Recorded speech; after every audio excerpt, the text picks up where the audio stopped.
পাঁচটা জিনিস আসার পূর্বে তোমরা পাঁচ জিনিসের কদর করো। এক নাম্বার রাসূল বললেন শাবাবাকা ক্বাবলা হারামিক। এক নম্বরে রাসূল বললেন তোমার বার্ধক্য আসার পূর্বে, হে আমার উম্মত শুনো, তোমার বার্ধক্য আসার পূর্বে তোমার যৌবনকালটাকে তুমি কাজে লাগাও।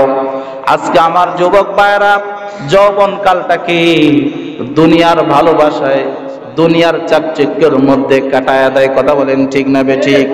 আজকে আমাদের বাংলাদেশ সহ সকল কান্ট্রিগুলোর দিকে যদি আমরা তাকাই, মসজিদের মুসল্লি যাদের বয়স 40 বছর এদের সংখ্যায় বেশি। কথা বলেন ঠিক না বেঠিক? আর যুবকদের সংখ্যা মাত্র 5%, 10%, বাকি 90% হলো 40 বছরের ঊর্ধ্বে যারা। কথা বলেন ঠিক না বেঠিক? কারণ কি? এদের তো দুনিয়ার কামনা সব শেষ হয়ে গেছে, দুনিয়ার আর কোনো চাহিদা নাই, দুনিয়ার চাহিদা শেষ হয়ে গেছে, এখন শুধু আখিরাত নিয়ে পড়ে আছে। না না না, যৌবনকাল আল্লাহ তাআলার কাছে এত বেশি দামি। হাদিসের ভিতরে আসছে আল্লাহর হাবিব সাল্লাল্লাহু আলাইহি ওয়াসাল্লাম বলেন হাশরের ময়দানে যেদিন আরশের ছায়া ছাড়া কোনো ছায়া থাকবে না, ওই হাশরের ময়দানে 7 শ্রেণীর মানুষকে আরশের ছায়া দান করা হবে। এর মধ্য থেকে ওই যুবক, যেই যুবকের অন্তর এক ওয়াক্তের নামাজ শেষ হয়েছে, আর এক ওয়াক্তের নামাজের সময় কখন হবে, যুবকের অন্তরটা এর জন্য শুধু মসজিদের দিকে ধাবিত হয়। সুবহানাল্লাহ। তাহলে যেই যুবক তার যৌবনকালটাকে আল্লাহর ইবাদতে কাটায়া দিবে, এই যুবকের দাম আল্লাহর কাছে আছে না নাই বলেন? হাশরের ময়দানে এই যুবককে হাশরের ময়দানে আরশের ছায়া দেওয়া হবে। এই জন্য আমার যুবক ভাইদেরকে আমি বলবো, আমার যুবক ভাইরা, রাসূল বলেছে বার্ধক্য আসার পূর্বে তোমরা যৌবনকে কাজে লাগায়া দাও। কারণ যৌবনকালের ইবাদত আর বৃদ্ধকালের ইবাদত দুইটা আসমান জমিন পার্থক্য। কি জমিন? আসমান জমিন পার্থক্য। এখন বৃদ্ধ বাবাজিরা বলতে পারে তো আমাদের নামাজ তাহলে কি আল্লাহর দরবারে হয় না? হয়, কিন্তু যুবকদের মতো হবে না। কেন হবে না? কারণ কি? একজন যুবক যেভাবে রুকু আর সিজদা করতে পারবে, একজন বৃদ্ধ মানুষ পারবে বলেন? পারবে না। কারণ তার তো এখন শরীরে ব্যথা আর ব্যথা, এত বেশি ব্যথা যে সে ঠিক মতো রুকু করতে পারে না, সিজদা দিতে পারে না। অনেক মুসল্লিরা আছে চেয়ারে বসে নামাজ পড়ে কি পড়ে না বলেন? তাহলে একজন যুবক তো চেয়ারে বসে পড়ে না, কারণ তার শরীর এখন কি স্ট্রং, তার শরীর এখন ভালো, সব কিছু ভালো। এই জন্য যৌবনকালের ইবাদত আল্লাহ তাআলার কাছে বেশি প্রিয়। বেশি কি প্রিয়? এই জন্য রাসূল বলেছে শাবাবাকা ক্বাবলা হারামিক, তোমরা বার্ধক্য আসার পূর্বে যৌবনটাকে কাজে লাগাও। 2 নম্বরে রাসূল বললেন ওয়াসিহাতাকা ক্বাবলা শুকুমিক। এরপরে রাসূল বললেন তোমরা অসুস্থতা আসার পূর্বে সুস্থতাকে তোমরা কাজে লাগাও। এখন আপনি আমি সুস্থ আছি, এখনই আপনার আমার ইবাদত করার সময়।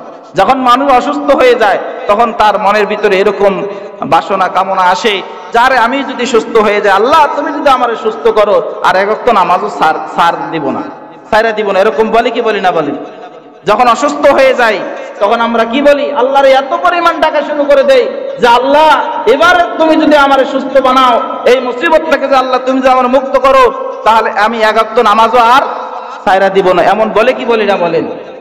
এই জন্য রাসূল বলেছে তোমরা এখন সুস্থ আছো, অসুস্থ হওয়ার আগে তোমরা সুস্থটাকে কাজে লাগায়া দাও। 3 নম্বরে রাসূল বললেন ওয়াগিনাকা ক্বাবলা ফাকরিক, এবং গরিব হওয়ার আগে তোমার যখন সম্পদ আছে, মাল আছে, তুমি এখন বনাট্য, জানি না তুমি কখন আবার গরিব হয়ে যাও। গরিব হইতে কি সময় লাগে নাকি বলেন? গরিব হইতে সময় লাগে? লাগে না। এই জন্য এখন আপনার সম্পদ আছে, সম্পদটাকে আপনি কাজে লাগাই দেন। কাজে লাগানো মানে কি? আল্লাহ রাস্তায় খরচ করেন। কোথায় খরচ করতে হবে? আল্লাহ রাস্তায় খরচ করতে হবে। সুতরাং আপনি আমি কে কখন গরিব হয়ে যাব, ফকির হয়ে যাব, এটা কেউ বলতেও পারবে না। তাহলে এটা কয় নাম্বার গেল বলেন? আমার ওয়াজ মনে কেউ শুনতেছে না। কয় নাম্বার গেছে? 3 নাম্বার। কয়টা গেছে? 3টা। 4 নাম্বার রাসূল বলে অফারাগাকা ক্বাবলা শুগুলিক, এখন বান্দা তুমি ফ্রি আছো, এখন তোমার কোনো ব্যস্ততা নাই, এই ব্যস্ততা আসার আগেই তুমি তোমার এই ফ্রি সময়টাকে আল্লাহর ইবাদতে কাজে লাগাই দাও। কি লাগাই দাও? কাজে লাগাই দাও। আমার প্রিয় ভাই, আমার বন্ধুরা, মানুষের কাছে যখন ব্যস্ততা চলে আসবে, মানুষের কাছে যখন ব্যস্ততা চলে আসবে, এমন সময় সে বলবে, আল্লাহ আমি একটু যদি সুযোগ পাই তাহলে তোমার ইবাদত করব, কিন্তু এরপরে তোমার আর ইবাদত করার সুযোগ হবে না। এই জন্য এখন আমি ফিরে আসি, এখন ইবাদত করা লাগবে। 5 নম্বরে রাসূল বললেন, ও হায়াতিকা ক্বাবলা মাউতিক, তোমার মউত আসার পূর্বে বান্দা তুমি ইবাদত করো, কারণ মউত আসলে আর ইবাদত করার সুযোগ হবে না। এই জন্য কোরআনুল কারীমের ভিতর আল্লাহ রাব্বুল আলামিন বলে, একজন মানুষের কাছে যখন মউত চলে আসবে, এই মানুষটা আল্লাহ রাব্বুল আলামিনকে ডেকে ডেকে বলবে, ইয়া রাব্বুল আলামিন, আপনি যদি আমাকে একটুখানি সময় দেন, ফাআসসাদদাকা ওয়া আকুম মিনাস সালিহিন, আল্লাহ আমি দান সদকা করব, ইবাদত বندگی করব। আর রব্বুল আলামিন দুনিয়ার যত খারাপ মানুষের সাথে আমি সঙ্গ দিতাম, সকল মানুষের সঙ্গ থেকে বিরত হয়ে ফাআসসাদদাকা ওয়া আকুম মিনাস সালিহিন, আর নেককার মানুষদের আমি সঙ্গ দিয়ে দিব। আল্লাহ রাব্বুল আলামিন বলবেন, হে পৃথিবীর মানুষ শোনো, তোমার কাছে এখন মউত আসছে বিদায় তুমি এখন ভালো মানুষের সাথে সঙ্গ দিতে চাও, দান সদকা করতে চাও, আমি আল্লাহর ফয়সালা শোনো, ফাইদা জাআ আজালুহুম লা ইস্তাখিরুনা সাআতাও ওয়া লা ইস্তাকদিমুন। আল্লাহ পাক বলবেন, বান্দা, মানুষের মউত সুনির্দিষ্ট সময় আসে, 1 মিনিট আগেও না পরেও না, সুতরাং তোমার মউত এখন চলে আসছে, তোমার বাঁচার সুযোগ না, এখন তোমাকে মৃত্যুর জন্য প্রস্তুত হতে হবে, সুতরাং তোমার এখনই জান কবজ করা হবে। এজন্য প্রিয় ভাইরা, রাসূল যে 5টি বিষয়ের কথা বলেছে, এই 5টি বিষয়ের গুরুত্ব দেওয়ার দরকার আছে না নাই বলেন? কিন্তু আজকে আমাদের যুবক ভাইরা, তারা তো আজকে দুনিয়াকে এত বেশি ভালোবাসে, ভালোবাসতে বাসতে বাসতে আল্লাহর ভালোবাসা ছেড়ে দিয়ে সেই ভ্যালেন্টাইন্স নিয়ে আজকে তারা ব্যস্ত আছে। কথা বলেন ঠিক না বেঠিক? 14 ফেব্রুয়ারি আসলে এদের ভিতরে এত ভালোবাসা জাগে, মনে হয় এই ভ্যালেন্টাইন্স ডে, যেই ভ্যালেন্ট নামে লোকটি, যে নাকি এই দিনকে আবিষ্কার করেছে, এই সমস্ত বেহিয়াপনার আবিষ্কার করেছে, এই মানুষটাকে এত ভালোবাসে, মনে হয় সে তার দুনিয়ার জমিনে পাঠাইছে। কথা বলেন ঠিক না বেঠিক? ভ্যালেন্টাইন্স ডে ইতিহাস আছে না নাই বলেন? আজকে আমাদের যুবকদের ভিতরে ভালোবাসা আছে না নাই বলেন?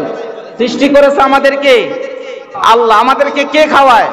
আল্লাহ খাওয়ায়। আমাদেরকে কে পালে? আল্লাহ পালে। সুতরাং ভালোবাসা যদি হয়, কার জন্য হওয়া চাই? আল্লাহর জন্য হওয়া চাই। কিন্তু আজকে আমাদের যুবকরা 14 ফেব্রুয়ারি আসলে তাদের এরকম ভাবে মেয়ে নিয়ে রাস্তা রাস্তায় ঘোরা আর বেহায়াপনার সাথে তাদের এরকম অবস্থা হয়ে যায়। এই সমস্ত অবস্থার কারণে আজকে আমাদের দেশের মধ্যে আযাব আর গজব আসতেছে। কথা বলেন ঠিক না বেঠিক?